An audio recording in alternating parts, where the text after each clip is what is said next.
Assalamualaikum, halo guys, kembali lagi dengan saya Indra. Kali ini kita akan kembali masuk ke dalam segmen otomotif. Iya, Wuling REV telah resmi mendapat bantuan subsidi dari pemerintah sehingga harganya akan jauh lebih murah. Lalu, berapa sih harga dari Wuling REV dan juga bagaimana dengan variannya? Oke, langsung kita cek ya.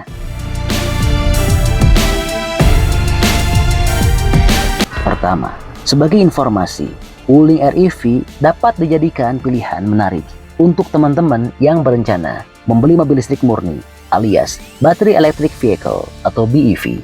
Pasalnya, Wuling REV boleh dibilang menjadi mobil listrik termurah yang saat ini dijual di pasar otomotif tanah air. Dan berdasarkan price list di situs resmi Wuling, harga Wuling REV pada Maret 2023 ini dibanderol mulai dari Rp243 juta untuk tipe standar range OTR DKI Jakarta. Sedangkan untuk Wuling REV varian long range dihargai Rp299 juta Rp500.000 untuk OTR DKI Jakarta. Sekedar informasi, Wuling REV tipe standar range diklaim dapat melaju sejauh 200 km dengan kondisi baterai terisi penuh. Dan untuk tipe baterai standar range menggunakan tipe lithium ferrophosphate 17,3 kW 115 volt yang dapat dicas dalam waktu 8,5 jam dengan charging 2 kW AC. Sementara tipe long range baterainya memiliki daya 26,7 kWh 115 volt yang diklaim dapat terisi penuh selama 4 jam jika menggunakan charging 6,6 kW AC. Dan Wuling REV long range diklaim memiliki jarak tempuh hingga 300 km. Untuk fiturnya, mobil listrik dari brand asal China ini sudah dilengkapi 2 airbag dan telah mendapatkan sertifikasi water resistant IP67 pada baterainya, panel instrumen 7 inci sampai 10,25 inci, rem ABS dan EBD, serta Wuling Indonesia Command atau WINE. Dan dengan adanya subsidi dari pemerintah dipastikan harga Wuling REV dengan bantuan harga termurahnya akan jauh lebih murah lagi dari ini. Namun belum dapat dipastikan berapa detail jelasnya harga baru Wuling REV setelah mendapatkan potongan subsidi. Nanti akan kami update lagi untuk perkembangan harga Wuling REV setelah mendapat subsidi ya. Makanya terus ikutin channel ini ya. Oh iya, buat teman-teman yang belum tahu apa aja sih kelebihan dan kekurangan dari Wuling REV ini, oke, langsung kita share infonya dalam video berikut ini ya.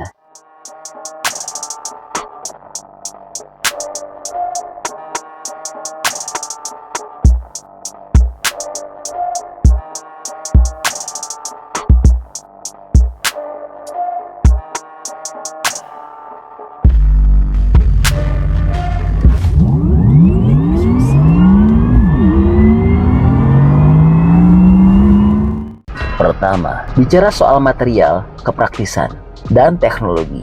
Iya, kesan pertama yang ditangkap saat berjumpa dengan mobil ini adalah tidak terasa murahan, walaupun bandrol harganya menunjukkan sebaliknya. Dimulai saat hendak masuk ke kabin, kita akan langsung disuguhkan dengan pintu yang kokoh. Hal ini penting untuk memberikan kesan premium. Di samping alasan teknis seperti insulasi kebisingan optimal yang kebetulan juga dimiliki oleh mobil ini. Mobil ini juga sudah mendukung passive keyless entry, yang artinya kamu nggak perlu lagi pencet tombol remote apalagi colok-colok anak kunci untuk masuk ke kabin. Cukup mengantungi remote, pencet tombol hitam di atas gagang pintu, lalu tarik gagang pintunya. Selanjutnya, kabin akan menyapa dengan nuansa yang simple dan tertata dengan baik, sehingga enak dilihat. Joknya tidak memiliki headrest adjustable, tapi dibalut bahan yang bagus. Dashboard juga masih didominasi plastik, tapi terkesan modern.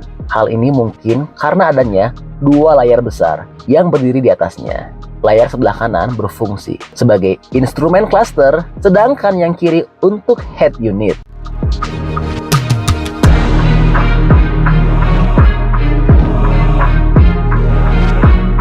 Berikutnya, bicara soal impresi berkendara dari mobil Wuling REV. Jangan heran jika kamu nggak bakal menemui tombol engine start pada mobil ini. Untuk mulai mengemudi, caranya tinggal masuk ke dalam kabin dengan membawa remote. Setelah itu, injak pedal rem beberapa saat dan akan muncul keterangan ready di instrumen cluster. Itu tandanya mobil sudah siap jalan. Tapi jangan lupa untuk memindahkan gigi ke posisi D yang bisa dilakukan dengan memutar knop bulat di konsol tengah. Lalu lepas rem parkirnya yang sudah berjenis elektrik. Mudah untuk dikendarai. Hal itulah yang terasa ketika sudah melaju dengan mobil ini.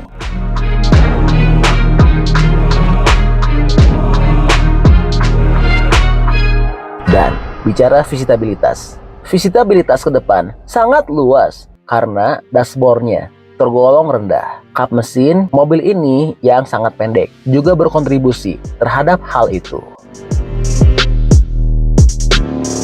Nah, Wuling REV memiliki 3 mode berkendara yang bisa dipilih oleh penggunanya, yaitu normal, eco, dan sport. Tapi setelah dicoba, cenderung masing-masing mode berkendara kurang terasa memiliki perbedaan berarti, utamanya dalam hal tarikan laju atau regenerative braking. Secara umum, tarikan mobil ini terasa linear, alias penambahan kecepatan terjadi sangat bertahap. Jadi jangan berharap banyak menemukan karakteristik torsi instan mobil listrik yang menghentak-hentak ketika pedal gas diinjak. Seperti ini ya.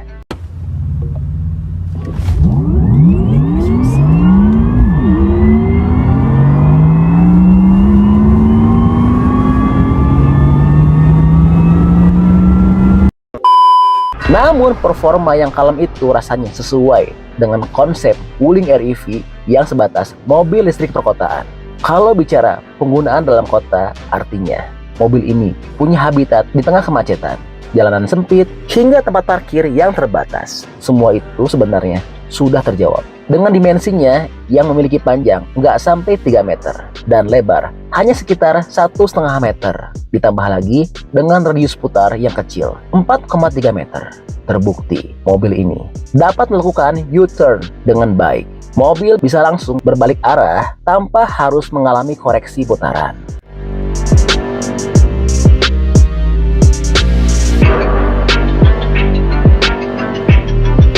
Oke, jadi itu adalah Info update untuk kelebihan dan kekurangan Wuling REV. Oke, masih banyak menonton. Jangan lupa untuk bantu di like dan di share video ini. Jangan lupa juga bantu untuk subscribe ya. Oke, stay tune at my channel. See you next video.